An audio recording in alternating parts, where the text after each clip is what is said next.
ada apa recommend kepada orang kat luar? Ah, Rekomen saya untuk orang luar, kita apa? Yang ada Kita masalah.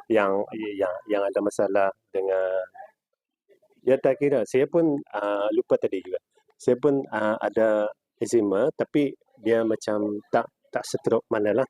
Tapi dia ada, kalau berpeluh tu dekat apa tu? Dekat siku tu dia memang jadilah. Tapi selepas menggunakan pengambilan Nuteca tu, sekarang dah pulih lah. Macam tu. Ya. Memang tak ada. Ya, jadi syaratkan untuk kita bukan apa namanya, ada produk ni, jadi kita share dengan kawan-kawan, kita try to membantu sama yang lain lah. Okey. Itu saja. Okey, terima kasih. Sama.